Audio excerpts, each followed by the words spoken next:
Welcome to Business Live Extra, the show that focuses on the business leaders and entrepreneurs fueling Jamaica's economic boom. I'm Mark Croskery.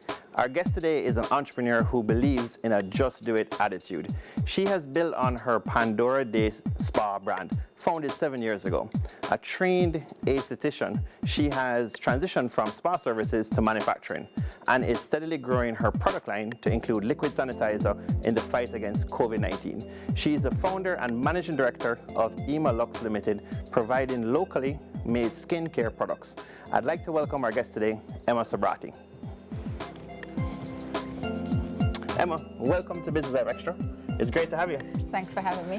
Yeah, how, you think about the name, Hema Luxe. How did you come up with the whole name, just the whole gist of it, and the whole brand? And Business Live Extra, we love to talk about brands.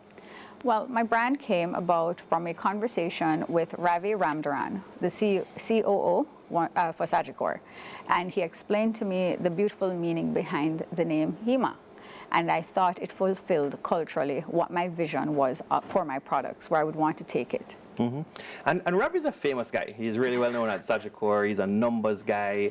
Did you find he was actually pretty good at brands as well, or the marketing side? So let's put it this way, success leaves breadcrumbs, and I do listen to the persons who have proven success. He's a very structured and very serious individual, and it was amazing that he even took the time to have that conversation as a start, and I just took it from there. So it was a good start based on that conversation. And you're wearing your brand today. Not all of our guests do that, but you're doing it.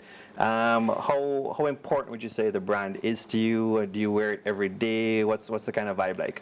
I do, for several reasons. One, it's easier for me to just continue in a uniformed fashion. It is part of my personality. That is why I like even our Jamaican school system with our uniforms. It takes that guesswork out of it, and you can just get focused and to the point of what you actually need to accomplish and get done. Yeah. And like what a lot of entrepreneurs joke about, if you pop into a Juicy Beef or a Tasty, do you find persons are staring at your shirt and staring at your brand? Is it becoming recognizable now, say 2 years in, or do you have to explain to Jamaicans, what we're doing? So what's interesting, culturally it has changed a lot of our communication due to COVID, and it has forced us to get super creative with how we communicate. So not necessarily getting to physically interact, but if I am out and someone sees me, and if I could turn around and show you further, we've taken it with our brand. Okay. So you're in a line and you're away apart from me with the social distancing, you will actually be able to capture that information and help yourself further and communicate with us via WhatsApp or through Instagram at Hema Luxe. And Hema Subratie, you are the managing director or CEO of the company. Yes, head cook, bottle washer, you name it, ground up. And it includes a lot of responsibilities from ground up. I work alongside with my team on a daily manner, from production to marketing, communicating with our clients. So I'm very involved. Okay. And Hema Subratie, would you say you are really, the name is synonymous with the company? Some entrepreneurs, keep it separate, or separate the company and the person, but at this stage right now, the business are both synonymous? It depends on the circle that I am interacting with. Within corporate, it is one and the same. I would like it to be where Hema Luxe has its own strong identity, separate from my own. And this will help me to get into our regional and international markets safely. Okay, great. And take us back. How did you get into this line of business? Was it a personal passion? Was it a business opportunity that just popped up in 2019 or 2020? How did you get into this sector? So from as far back as high school, my passion was stemmed for quality products that were signature to our country that would give any health benefit. So I'm big on health and wellness generally. And as a teenager in school, I always had the regular challenges of acne and other things, and wanted something that would be nutritious for my skin, healthy, and that would work. And Jamaica has a lot of great ingredients that are signature and indigenous to our country. You talk about health, but when I think about health, I'm thinking about like, vitamins and maybe eating some vegetables or having a green juice in the morning. I love my skin, but is there a way to be like love your skin or have healthy skin? Like when you talk about health and skincare? Yes, and that is also why I pursued a lifelong career of becoming a medical esthetician. So I was always trained by doctors locally and overseas. Okay. And this allowed further product development whilst I was under Dr. Henry Lowe. Okay. And that was a big game changer for me. Also, Dr. Dunwell, she mentored me a whole lot with products and the value of good products being used and interacting with your skin. And what stage of your life, or where were those interactions at? I mean, was that at school, or this was in your first couple of jobs? I mean, right throughout, constantly. So okay. From high school, going to dermatologists, trying to address these personal issues, and then from a professional standpoint with my training under Dr. Donovan White, and then further professionally under Dr. Dunwell and Dr. Henry Lowe. Okay, and you mentioned Henry Lowe, very well known, famous name in Jamaica. Was he a mentor to you, or was it actually where you're practicing with him? Amazing mentor. So while managing the spa there and the gym, I was exposed to their lab and their nutraceutical products and their medicinal teas. Okay. So I am a huge fan of Dr. Henry Lowe and his work. Okay. Yes. And how did you what was your education life like? Where did you go to high school to, get going? So I went to St. Catherine High, same as our Okay. Prime Minister. Okay. All right. So, and that was a wonderful experience. Is it our PM now who's making St. Catherine High famous, or No, we have any other produced, famous alumni? we have produced some pretty strong persons, and they have been impactful within our society and also with the give back to our school.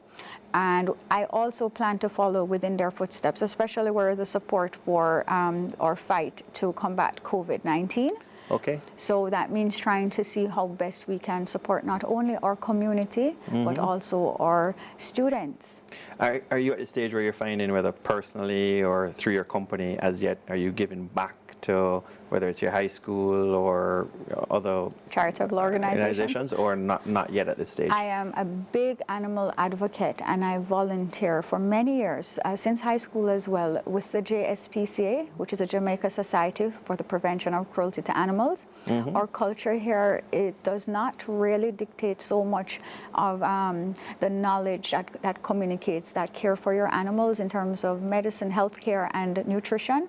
And the JSPCA has made an impactful injection in educating, especially from the high school levels. Anything you're more fond of? Cats, dogs? Oh gosh, yes. Animals on a whole, cats as well. Specifically, I do have a very fat cat, which we'll not get into. And generally, just children on a whole, and that development in education. I like self-sustaining agricultural projects, which includes a lot of the technology that goes behind it. So I'm very happy to see that change in the world, where we're going more tech-based, more online, more communication through social media, and all of that happening with robotics. I'm loving the clean energy with solar. So it's really fascinating. And after St. Catherine High, where did life take you? St. Catherine High took me into a series of courses for healthcare, especially for medical aesthetics, which meant more training on machines and product development. So much that I had entered into a standards course that was funded by the Caribbean Development Bank, piloted by JAMPRO. Okay. And of all the spas that participated, we also qualified, and they funded our trip to participate further in the regional spa seminar that was hosted in Barbados. There we had a series of lectures. So in the Caribbean, we actually have, whether it's Jamaica or the Caribbean, we have spa get-togethers, or call it associations, but very formal. We have formal associations. We do. I'm actually one of the founding members of the Spa Association for Jamaica. Okay. And what's that like? Is it speaking about profit and losses or balance sheets, or is it more product driven and how to make the products better, or what happens at one of these type of meetings? It is full coverage. It has different categories of where you would fit in as an individual versus a standalone spa versus a hotel spa. Bureau of Standards also collaborates very closely with us to communicate through their standards what the certain requirements and regulations are. So it is a regulated industry. So we speak from a health and safety as well as financial angle. Indeed, right. And your first job, so after high school, you know, learning about the spa business, clinics, etc., what really was your first job now coming back into Jamaica? Oh boy, my first job was a doozy. And my interview. So my first job was with advertising and marketing. A big company. Yes, really fun. And they're very serious people too. They know their work. And the interview included me to pretend demonstrating answering the phone to say, hello, thank you for calling advertising and marketing. How can I help? And this is how you got your start then? Yes. So just that confidence building, being the first job out of high school, was a big step. And that transition is very important. Summer jobs are important for this reason. It really does expose you. And advertising and marketing did play a big part in helping to mentor me and to mold me into that first step of So you weren't in the spa life. business yet, but you're finding your roots and where you're going to go. All right, we're going to come back to that. And we take our first break on Business Live Extra. More when we return.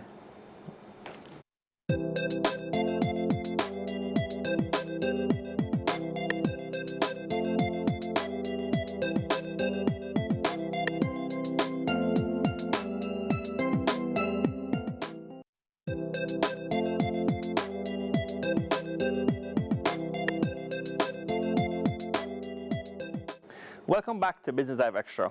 Hema Luxe Limited grew from the Pandora Day Spa brand that was founded over 7 years ago, transitioning from offering full day spa services into locally made skincare products. The company boasts lab certified and BSJ certified Jamaican manufactured products. Their flagship product is a family friendly aloe vera gel, which contains no alcohol, fragrance, or dyes. Hema Luxe Limited in turn provides direct and indirect jobs to over 20 persons. Our guest is the Managing Director, Hema Subratie, and we're talking with her about starting a company from scratch.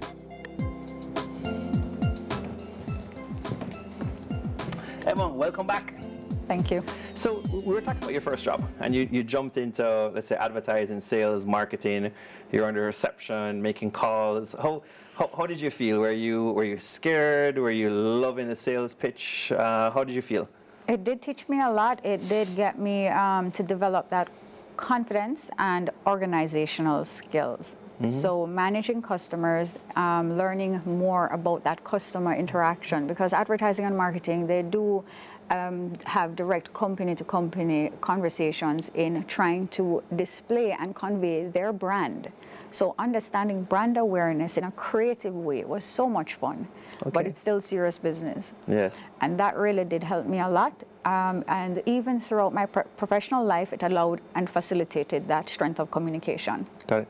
And where did you jump to next now? Did you get into the spa business yet, or you were still learning the corporate environment? So I always was a hybrid of corporate and spa. So that always happened. Even at the same time with CPJ, for example. Meaning spa was like a side hustle while you were working, like you were looking after just maybe doing house calls or doing like the skin or? So I was actually doing everything that included covered skincare. So a little bit of makeup, more cleaning of the skin and caring of the skin with machines and products. And I would do that and manage my time, my hours, my weekends, my after work hours especially. So I was able to keep my core corporate job.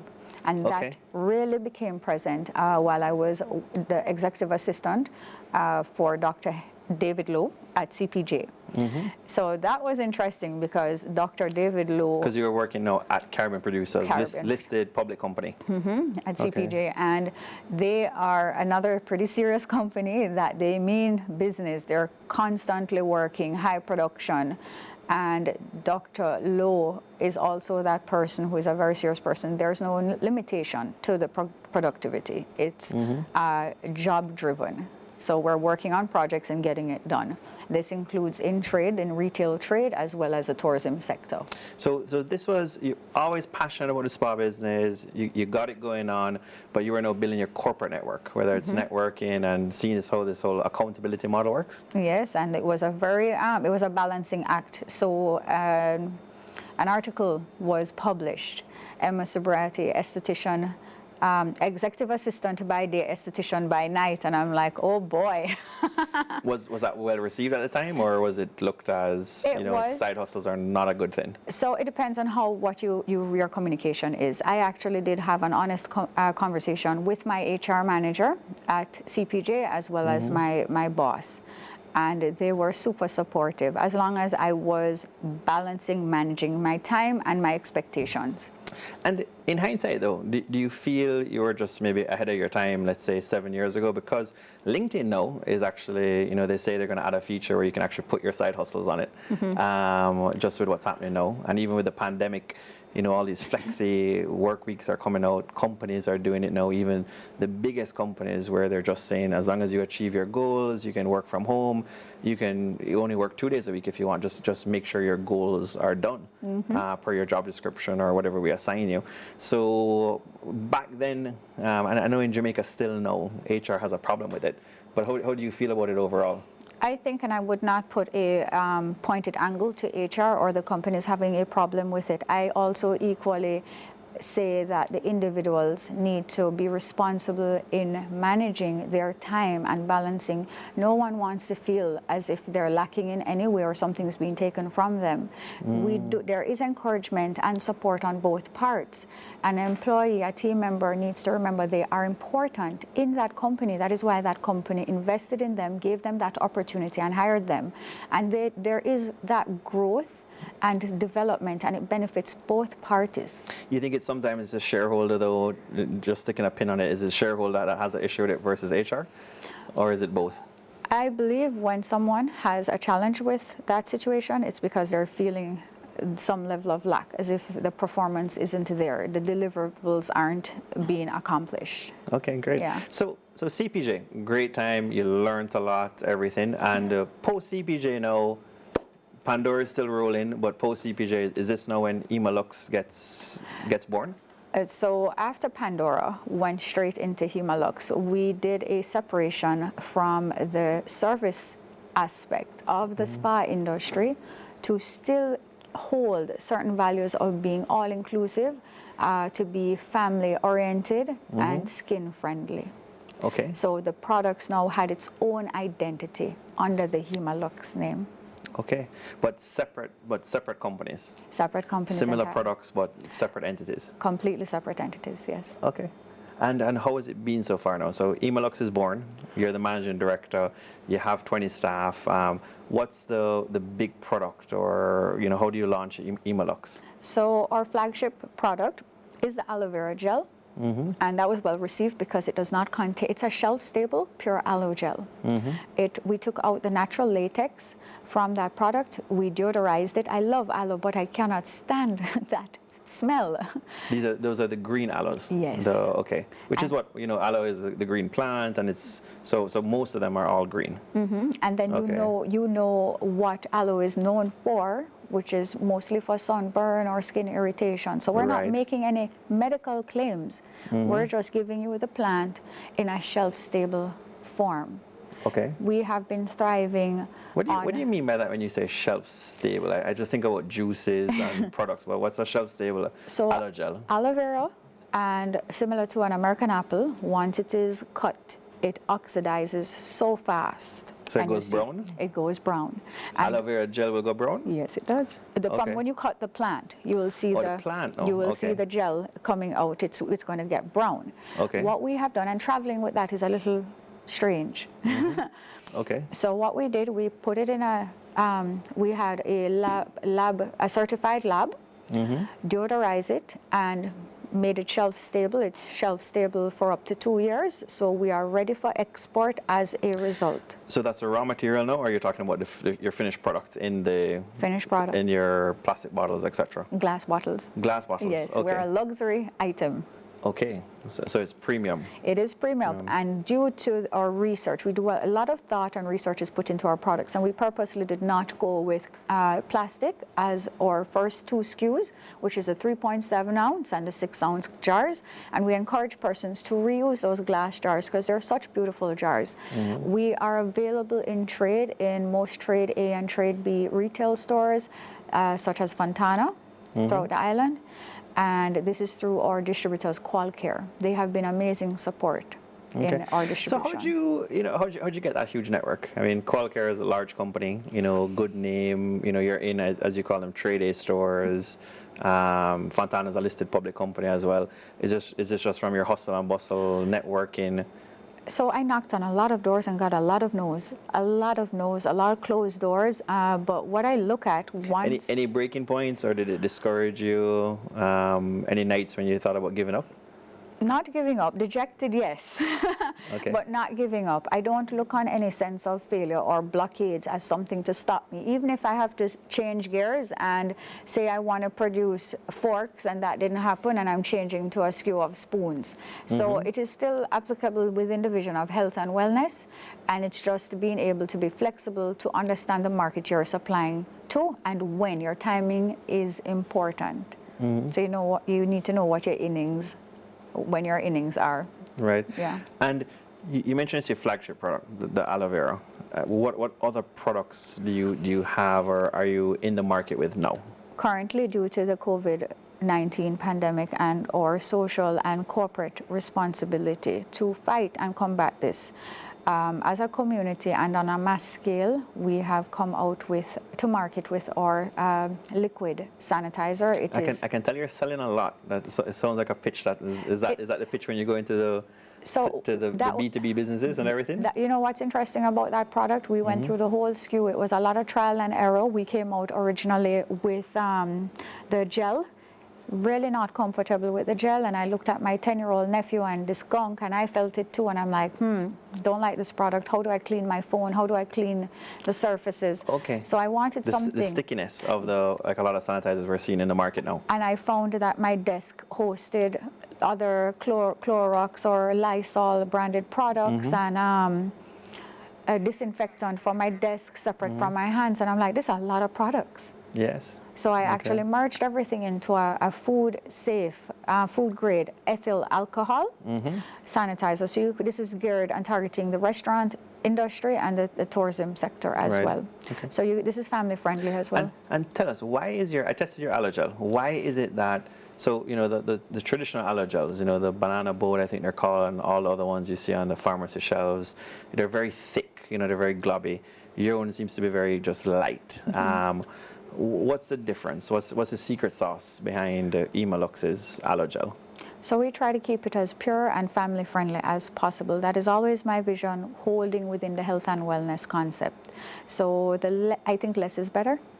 And that's really where we're going. And we're not trying to replace any of your products. We actually want this to be beneficial where you incorporate. Everybody has their favorite creams and serums, and even if they don't use it, my best reviews are from men who shave with it and use it as a light moisturizer. They don't like greasy, oily things on their skin generally. So you're actually seeing persons use it not just for sunburns, but other reasons now. Correct. And this is direct. We thrive on that direct customer feedback. A matter of fact, Simone Hull from BNS, one of the managers there, she was a big influence in almost forcing us, bending our arm with the love of the product. Her heavy consumption of this product was so overwhelming that it forced us to come out with a 16-ounce squeezy bottle family size, which now I personally keep at home. Whoa. Yeah. Okay. Terrific. Yeah. We're going to come back to that point. And we take another break on Business Dive Extra. More when we return.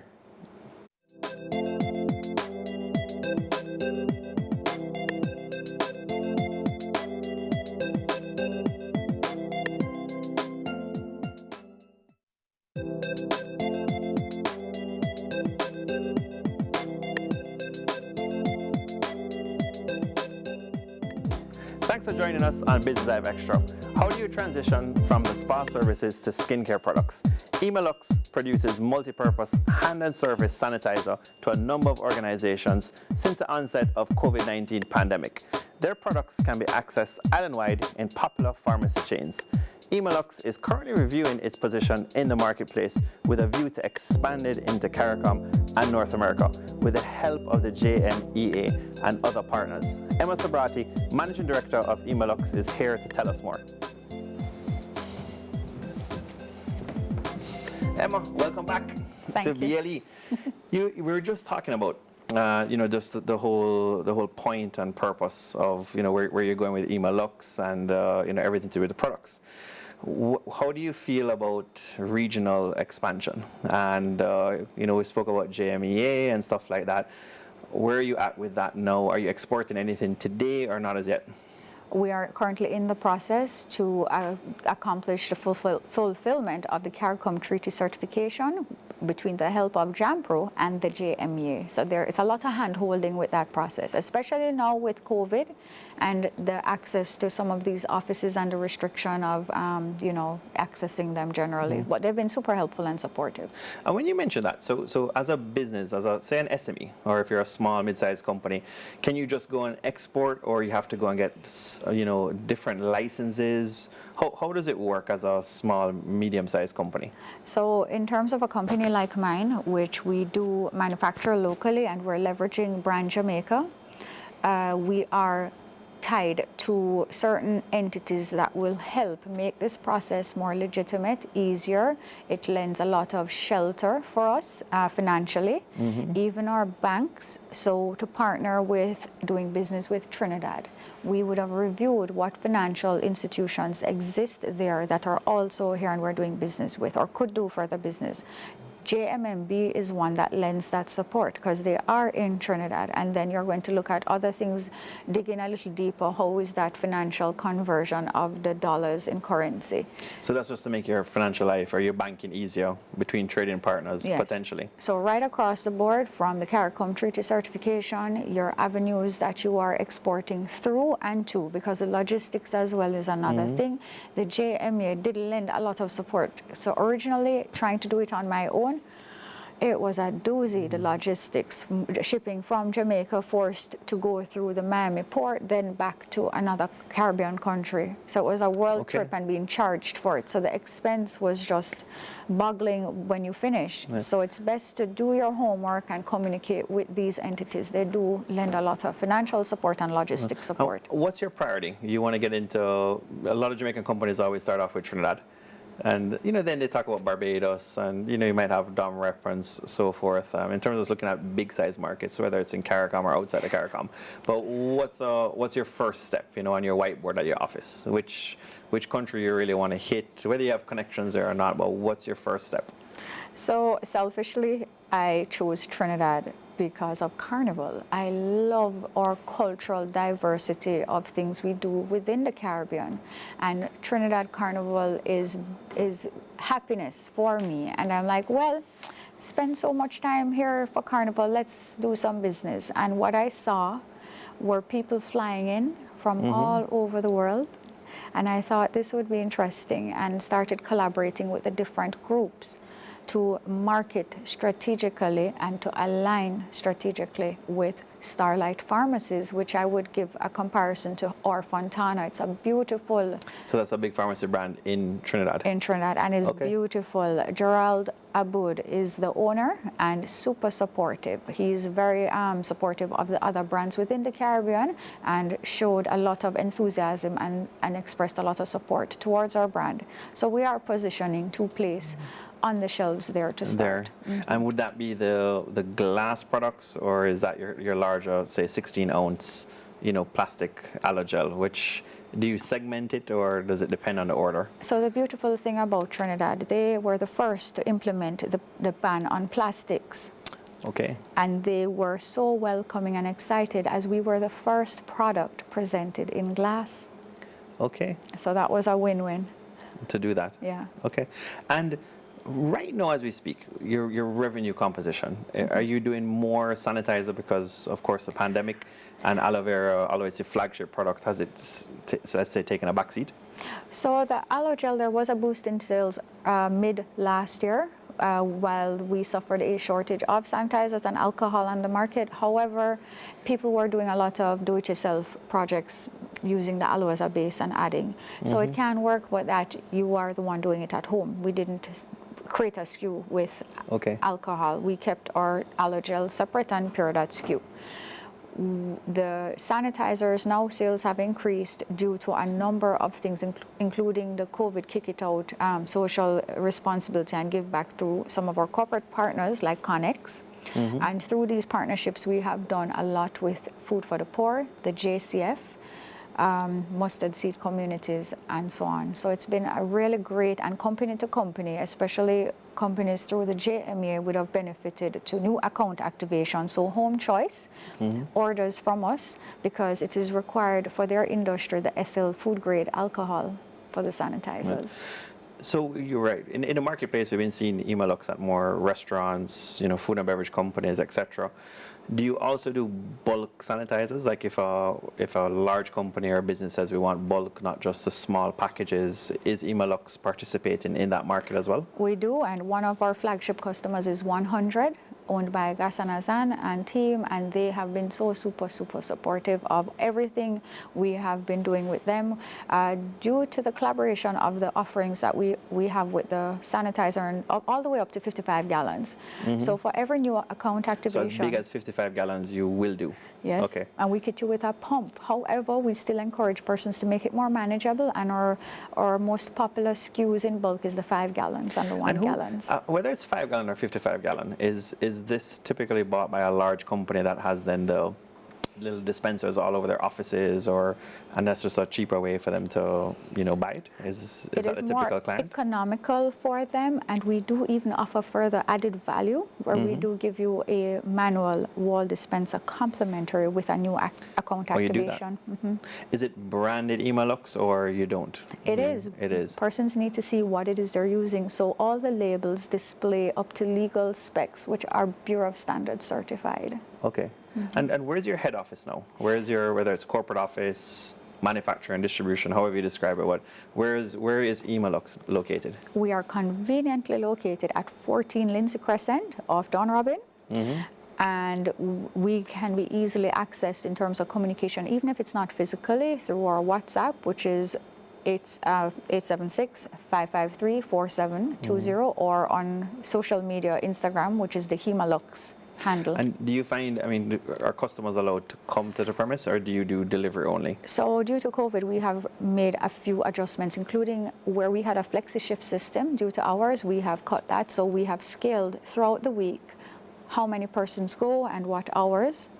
And we have closed off that cutesy store accommodating the customer and left it straight to our distributors with QualCare.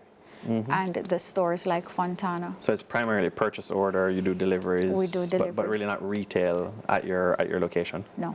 Okay. And staff complement, what size team, whether it's part-time, full-time, where are you at now, so a few years in? We do a rotation. So no one person is there, say, 5 days in a row or something like that. It's on and off. We do week on, week off with the teams. So we will have rotating those up to maybe 10 persons. Yeah. Do you have any family in the business now? Any siblings? Anybody? Or is this just this is Emma's business?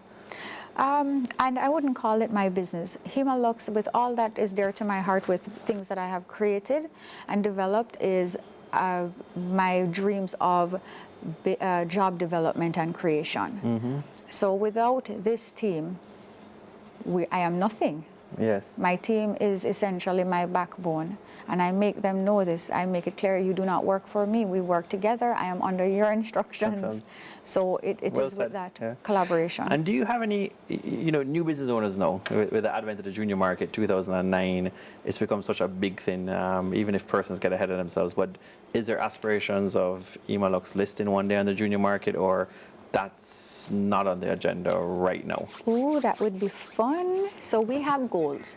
And also, besides our financial goals set to list one day and to logistically be throughout the Caribbean and North America, we also want to create more jobs, create more products, that is brand Jamaica. So we have a whole list of things we want to grow into to develop. So it is on our list of things. So this is a long game for you. It is. And Hema Luxe. It is. All right, we're going to come back to that. And we take another break on Business Live Extra. More with Managing Director Emma Subratie when we return.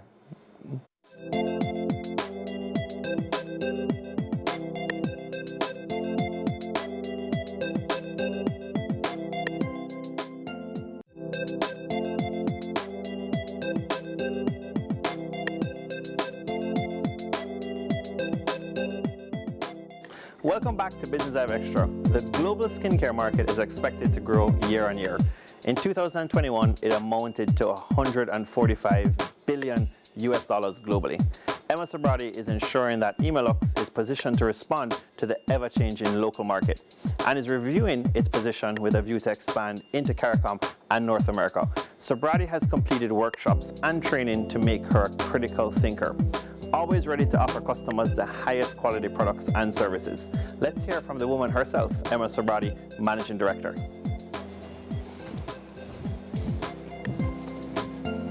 Hema, welcome back. Thank you. So it's a big money business, 145 billion bucks or more.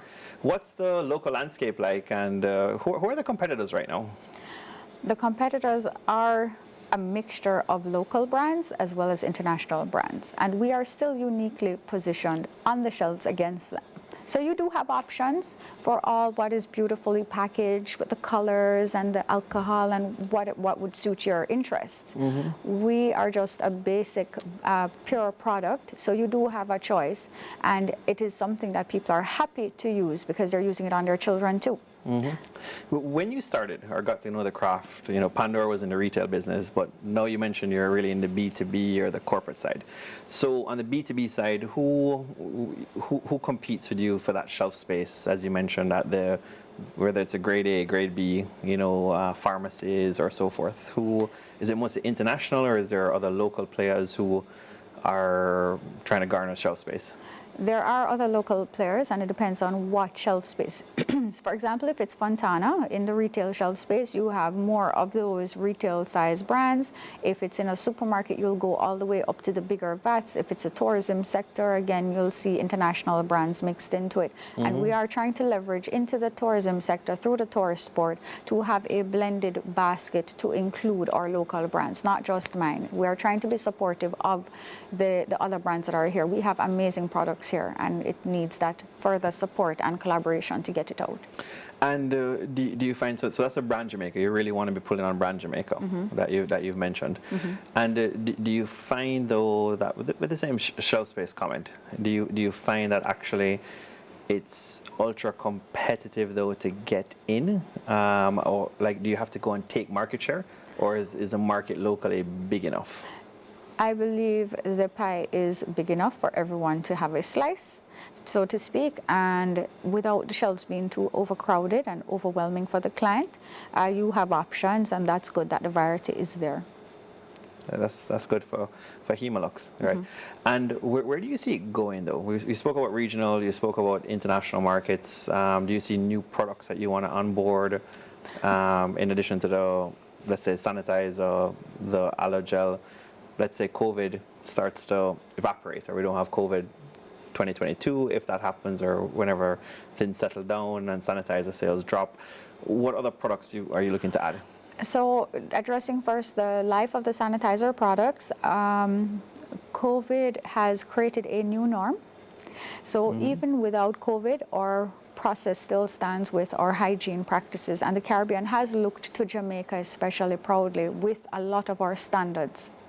So I believe we will continue as a people with our high hygiene practices, and the sanitizers for that reason has a life continued. In addition, other products, even outside of the topical cosmetic products, we have an aromatherapy lotion line, which includes a mint base. So we would launch now our rosemary and mint, lemon. You have this now, or that's to come? It is to come. We have it. We have not put it out on the shelves. And these are more creamy or cream based? It's a light lotion, and it is super healthy because it has a mint base, and there are 3 SKUs. One has rosemary and mint, sage and mint, and lemongrass and mint. Sounds like food. It does sound like food. Don't eat it, though.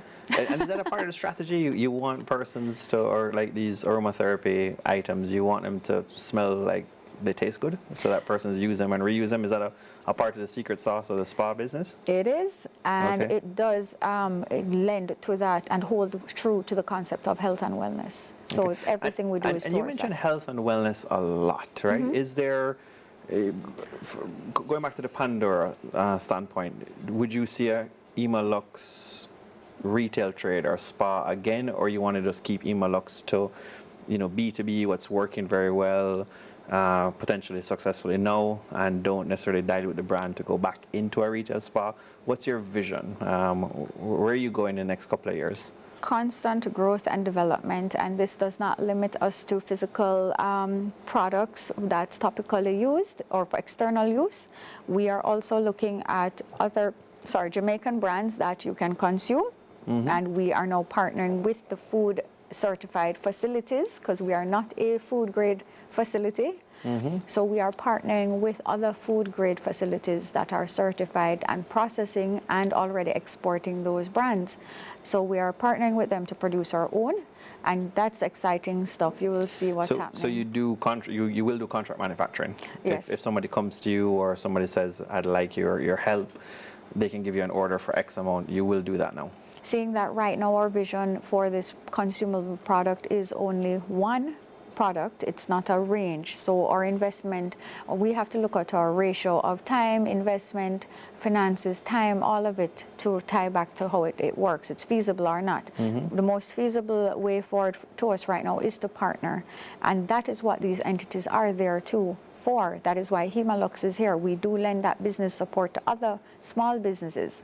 Right. So if you do want your own brand, we can help create to legal spec. Right.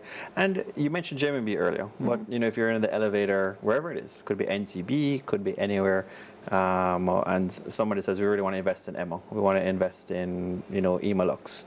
What's your couple of seconds pitch of what is Hema Luxe? I mean, are you a distribution company, a manufacturing company, or just a marketing company? What is Hema Luxe today?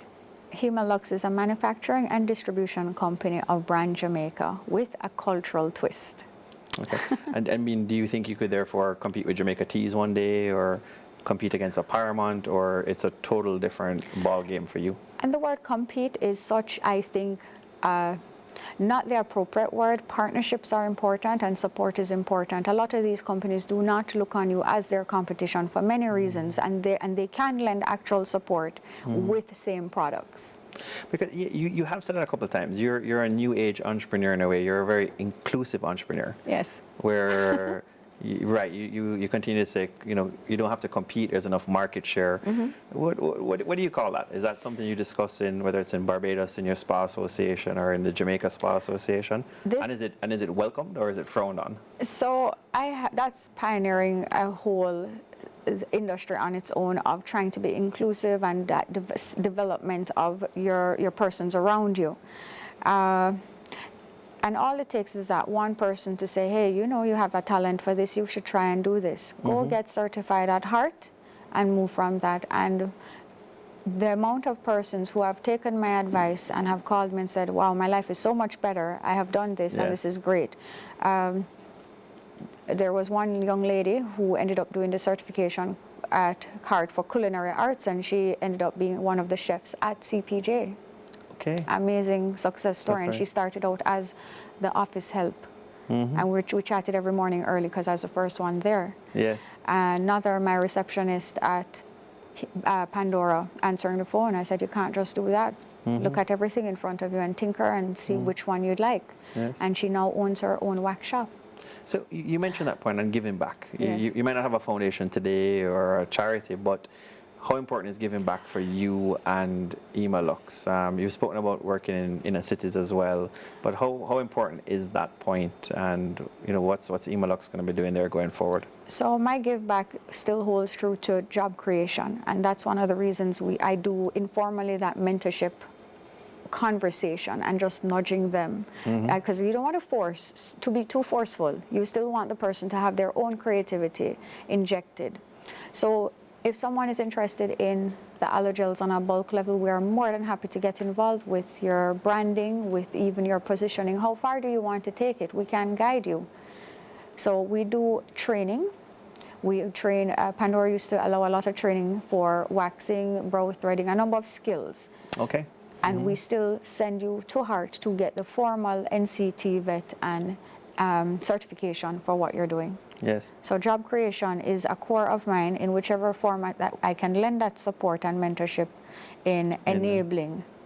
And the elephant in the room, being young, being a young entrepreneur, also, being a female. We saw recently Citigroup appointed a female CEO, which is a huge thing. So globally, especially in the USA, that's pinpointed there, it's happening. In Jamaica, we still don't necessarily have a lot of female entrepreneurs yet that are really out there. You've pierced the barrier in some CEO of companies, not necessarily board of directors. Has it been tough? Has it been difficult networking? Or do you think you've pierced that veil? Or how has the walk been for you? So initially starting, I did have some conflicts where the English I'm speaking, I feel there was a lack of understanding, and yet I tested it and had a male counterpart just to repeat what I'm trying to convey. Yes. And it happened. I'm like, wait, what just happened? And so it took a lot of... So it's real. It was real, which was shocking. The beautiful thing about Jamaica is that we do still support each other to a point. We don't really have an issue or challenge just because you're a female or your background or anything. We actually do pay attention to quality. And you kept pushing. Kept pushing. I mean, we don't have a choice. That's what I thrive on. That for me is every step successfully being made. And not saying that there weren't challenges or hurdles, but not enough to be considered a failure. If something did not work out for me, I just looked on it to think, okay, what did we learn today? How not to do that? Yes. And continue in tweaking it. And you just have to be open-minded and flexible and receptive to what your customers want and what is expected of you to deliver. And you feel stronger now? By far. And you think some of that passion you really put into Hema Luxe, the products and everything? There's a lot of passion, and it's years rooted from since at high school at St. Catherine High, and seeing that aloe gel was one of my proudest moments, seeing my life's work come into physical fruition. Another was my customers' reviews was so overwhelmingly amazing, great, wholesome, so positive that it blew my mind. I had no idea the impact that me as a single individual dreaming up something from high school would mean so much to people. And you mentioned earlier about men are also using it for shaving, and I've seen some of your social media platforms and so. And the only thing I've ever heard or seen aloe vera being used for is when you get burnt. I mean, when I get burnt in the sun, the first thing I do is aloe vera. I don't want to peel. But you have said, and I've seen in some of your testimonials or some of your marketing, that you said men shaving, you said, acne treatment, you said ladies are using maybe moisturizer. So is there big plans for, I don't know, is it billboards, is it social media marketing to speak to all of these uses of aloe vera? Because I've never heard of it before. So for Hema Luxe brand of aloe vera, we are very clear to state we're not making any medical claims. However, we are taking wholeheartedly our direct customer feedback on their experience. And that is what we promote are these customer reviews, which we greatly appreciate. So I personally am in love with this product. I use it on myself every day and my family, including my 10-year-old nephew. And I see that benefit right throughout for other persons. Any global, I don't know, are there any global studies, or is anybody, let's say just in North America, I always refer to North America and Jamaica, is there anything in North America that says aloe gel, as you call it, is booming and it can be used for all these other things, moisturizers, etc., not just for burns? So there is, in terms of general studies on aloe vera gel, there is tons of research papers proven on healing and repair, and it's there. Okay. And then further, that is why entire companies have now come out with their product SKUs to include, including to make it more attractive with a color, whether blue or green, medicated aspects which include lidocaine for numbing, alcohol for the antiseptic. However, when you have a sunburn, alcohol doesn't sound so comforting. Yes. And I looked on my nephew, Nazim, and I thought, I do not want to put these things on you. And this is how it pushed me further, motivated me further to put this out there. That's great. And Emma, you've really been, in a way, a serial entrepreneur. You've learned fast. You've done the corporate thing. Personally, no. Your brands are somewhat synonymous, Hema Luxe at this stage and yourself personally. 3, 5, 7, 10 years from now, where do you want to be? It's continuing to develop the economy and contribute productively to my country with job development, product development. That's a passion personally.